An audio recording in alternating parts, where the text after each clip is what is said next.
Virginia High with one to burn, so I think that's exactly what they're going to do. Bearcats getting in no hurry to punt it with still 6 seconds remaining on the snap clock. They will snap it with 2, and Ratcliffe with a boomer over the head of the return man. Luckily, he made the grab, had to jump over his shoulder and lunge at it. Makes the grab at the 24 on the fair catch, and it's 1st and 10 Battle with 1:30 to go. That was Zane Poe back there receiving the punt for John Battle. Yeah, he had to reach up high and grab that thing. It was almost over his head. What a weapon you've got in Ratcliffe, though, when he can connect on those long punts like that. 7-7 the score. We'll see what Battle does with no timeouts, 1:30 on the clock. It seems like a let's get to halftime and talk this over kind of deal, but we'll see.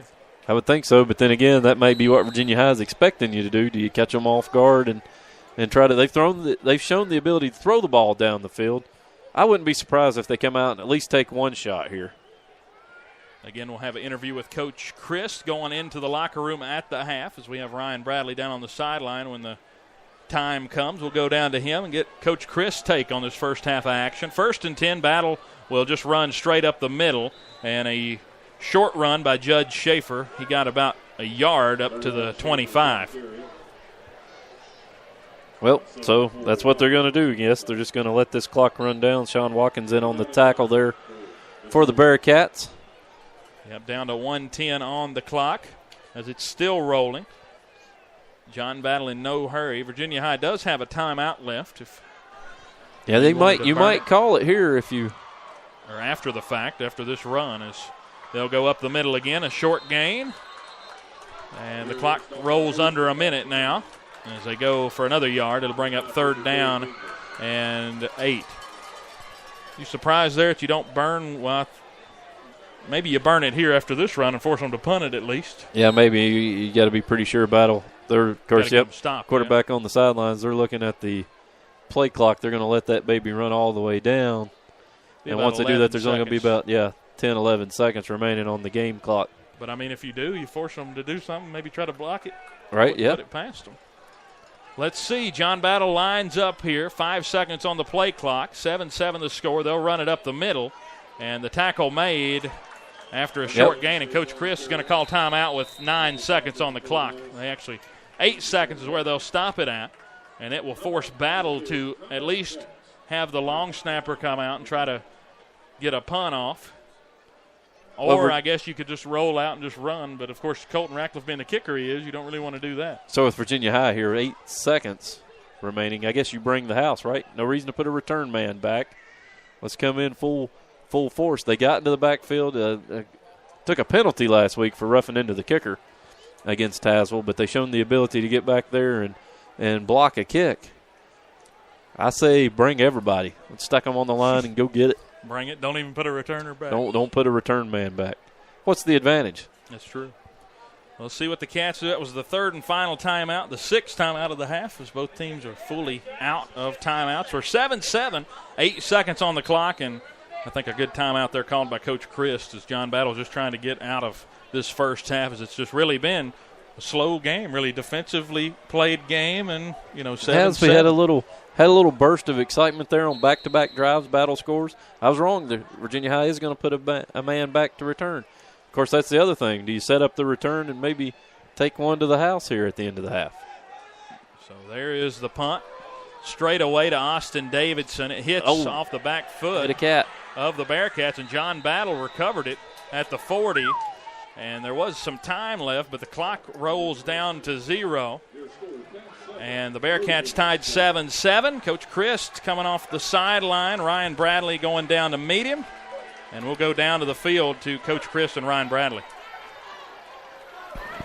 All right, what are your thoughts on the first half, and what do you need to do to get the offense rolling, coming back out? Well, we got to pull the trigger. I just feel like we're too slow. I mean, there's maybe some protection issues, but I feel like we got some time. We got to pull the trigger a little bit and be a little more aggressive. I thought we were a little too passive there first half. Mm-hmm. Defensively, what do you need to come out with the second half? I think we made some adjustments there in the second quarter. They had a good little wrinkle to how they were running their veer, so it forced us to make an adjustment. I think once we did that, we stopped them. So we got to go in, just make sure we're concrete on those defensive answers.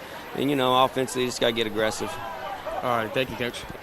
All right, thank you, Ryan. And Ryan's going to come on up here and make some picks with us as Thanks for Coach Chris, too, to take his time out there at halftime as we're tied 7-7 going into half here in the Battle of Bristol, Virginia. Let's take a quick break. We're going to have the halftime show in just a moment here on the Bearcat Radio Network.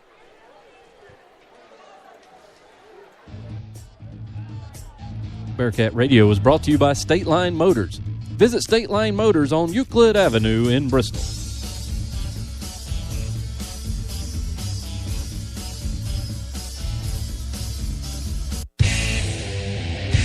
Thanks for listening to tonight's game on Bearcat Radio. Remember that after the final whistle, all games are available for replay at Spreaker.com/Bearcat Radio.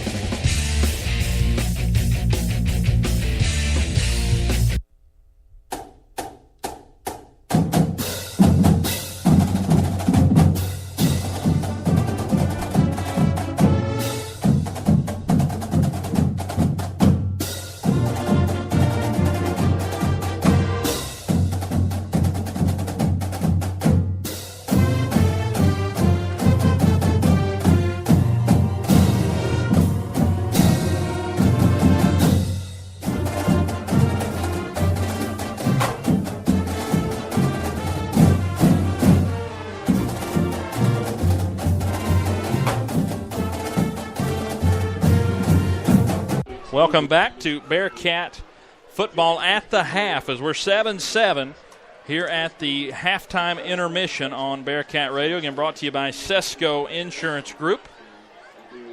And with that, let's take a look now at the first half scoring summary. It's not going to take as long as last week. It took almost half of the halftime show to do it. But tonight, only 2 scores, 1 for each team. With the 8:09 mark after a scoreless first quarter, John Battle pierced the end zone first on a 3-yard touchdown run from Dylan Cunningham, and the extra point was good, and John Battle took a 7-0 lead with 8:09 to go in that first half. But don't fear, the Cats answered right after that, a 4:22 mark. So about 4 minutes later, Jamie Lathrop connected to Torian Bizzell on a 14-yard touchdown pass to tie it at 7-7. Jamie looking sharp on some of the deeper plays, hitting down the field. He had Colton Ratcliffe early in the game wide open, a pass that was dropped that might have meant 6 for the Bearcats, but he made up for it, got back on the board, and we're tied 7-7, and a good game so far tonight here at the Gene. It's been an exciting game, I guess. I mean, defensively it was a defensive struggle first, and we had that little offensive burst there on back-to-back drives there in the second quarter. John Battle coming down and putting up a 7 spot on the scoreboard. Virginia High matching that on their ensuing drive. And then both offenses moved the ball a little bit in those last 2 possessions that they had there in the first half too. So offensive adjustments I'm sure to be made at halftime as the Pride of the State Line band marches out here on the field at the Gene for their halftime performance.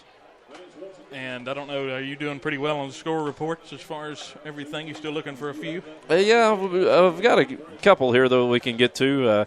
Union's now up 21-14 on Richlands. Graham leads Tazewell 13-7. Lehigh General's up 16-0 on the Lebanon Pioneers. Marion Scarlet Hurricane opened up a big lead on the Panthers, 22-0. Still that Gate City score holding true. Gate City 13, Abingdon 3. That's the surprise of the night so far. Warriors of Chilhowie, they lead the Burton Raiders 15-8. Boone and Tennessee High, they are tied at 7. We still don't have an update on the Patrick Henry Rye Cove game. And Shelby Valley playing over at Ridgeview. They've got the lead right now 7-0. That game just halfway through the first quarter. They are in their 3rd lightning delay over there. Gosh, so that's going to be a late nighter. It's going to be one of those Affy League style baseball games, isn't it? So with that, what a first half we had. What are some takeaways, Travis, that you have from the first half? Well, again, I hate to keep harping on it, but it's that boom or bust with the Virginia High offense. You're either, we've had one drive that we look like world beaters, and then other drives that we can't do a thing. So it's either all or nothing for the Virginia High offense. The Battle offense, though, I think has been really surprising. We didn't expect them to move the ball very well at all, but like we talked about, we weren't exactly sure what we were going to get. But after that performance against Abingdon last week, we thought, wow, they really have trouble getting up and down the field. But so far tonight, they've done pretty good. Give the Virginia High defense a little bit of credit, because when they get that offense rolling, the defense for the Bearcats has managed to step up and slow them down a little bit and hold them to only 7 points here in the first half. So we've got our Mr. Everything back in here, Ryan Bradley. He's come up from the sidelines. Now he's back up here in the booth with us. Ryan, what are some things you're seeing down on the sideline? We got you on. Just need to move it a little closer, I think. There's a lot of energy out there. I think that the boys just need to get their heads together. I think, they're a little nervous coming into it. It's a big game. So I think they need to come back in at halftime and the second half bring a little bit more energy, excitement, and settle down a little bit. Yeah, we saw Jamie have a couple of near completions. That first one looked like it was going to go for 6 over the middle to Rackle. Just couldn't come up with it.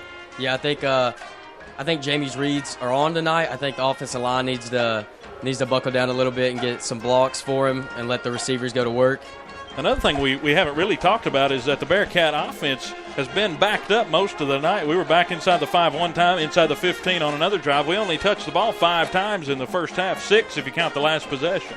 So it wasn't a possession or a game where we had a boatload of possessions like we had last week. So it's going to be one of those games where John Battle is going to come back out in the second half, do what they did in the first half, limit our time with the football, and then see where it goes. What do you think? Yeah, I agree. Yeah, I think that's going to be Battle's game plan. They're going to try to keep that Bearcat offense off the field as much as they can, and when they're out there, try to pin them deep. You're right, though. We played in the shadow of our own end zone on at least 2 possessions there in the first half, here to the end zone to our right. And I don't know. We'll see what kind of adjustments we make. Last week we expected some offensive adjustments at halftime. An offense come out flatter in the second half than what they were in that second quarter. So hopefully it'll be a reversal of fortune tonight. You know what we're in, though? A good, close game. That's what we want. That's right. Good football game. We never had a good, close game when we were on the Hogo Network, and so far we're 2 for 2 here with the Bearcats. So with that, let's go ahead and look at the Saturday look ahead in college football, and we're going to do games of local interest. I don't know, Ryan, you want to hang around with us for this segment and sort of talk about some of these games? Appalachian State and Penn State, they'll kick off tomorrow at 3:30. It'll be the third time in the last 10 years that the Mountaineers go on the road to take on a Big Ten opponent, and they're 1-1 in those games. Of course, the big one, 0-7 against Michigan, the game that everybody remembers. Can't ever forget that one. And, of course, they're led by ex-SEC man in James Franklin and the nation's top 10 team. What are some things from that game? Well, Appalachian State, they're going to have to bring their A game. I think for them to even have a chance in this game, Scott Satterfield's got to be a little more aggressive in his play calling than what he has been in the past when he takes on a Power 5 opponent. Seems like when we've seen him in these big games, last year they just started slow in that season opener against Georgia, never could really get it going. They were behind the 8 ball from the beginning. Then they went and took on Wake Forest, had a chance to beat those guys, and just some questionable play calling late in the game. You got to keep your foot on the gas. Of the local game. Okay, well, you want to pick it that way. Yeah, keep it fun. All right, well, then I'm going to take the Mountaineers in the upset. You don't have to do any reasoning. Okay, and I pick them for money. I pick Penn State, but here on Bearcat Radio, I'm going to take the Mountaineers in an upset. What about you, Ryan? Yeah, I think I'm going to take the Mountaineers on this there you go. Yeah, we're all picking with our heart. Well, you can go to Boone with us later here in the year. Tennessee and taking on West Virginia. That's a 3:30 neutral site game coming up over at Bank of America Stadium in Charlotte. What a big test early for Jeremy Pruitt and the New Look Volunteers as they take on preseason All-American quarterback Will Grier and the West Virginia Mountaineers. I'm going to make it 2 for 2. I'm going with the Mountaineers here also. I think Tennessee hangs around for a half, and we talk about athletes. It's still an SEC team. They've got good talent there. Butch Jones couldn't do anything with it. Maybe Pruitt can do a little more with it this year, but I'm still taking the Mountaineers in a win. I think I'm going to take Tennessee on this one. Oh. I think it's going to be a dogfight throughout the game, but I think Tennessee's going to be able to pull it off. Are you a Tennessee fan? No. Okay, good deal. I was about to kick him out. He about lost his job. I got to stick with the SEC. Emory and Henry at Ferrum, third game in what is now officially being known as the Crooked Road Classic. This will be the 34th meeting overall between the two schools, with Emory having won 22 of those matchups. However, the Black Hats have won the last 2. After having played a very ODAC-heavy schedule the last several seasons, Ferrum begins their first season as a full member in the Old Dominion Athletic Conference, and I think they're going to pick it off with a win. I think they make it 3 in a row over the Wasps. I think the Wasps are going to win this one. I'm going to go with my school, Emory and Henry, in this meeting. I think they're due for a win. Last year they were projected to finish first in the ODAC. They finished dead last. This year they're projected to finish second to last. I think they're going to make a good run this year. What about you? You know anything about ODAC? I'm gonna have to agree. I think the Wasps are gonna win. I think they're gonna. I know they have a pretty good receiver core.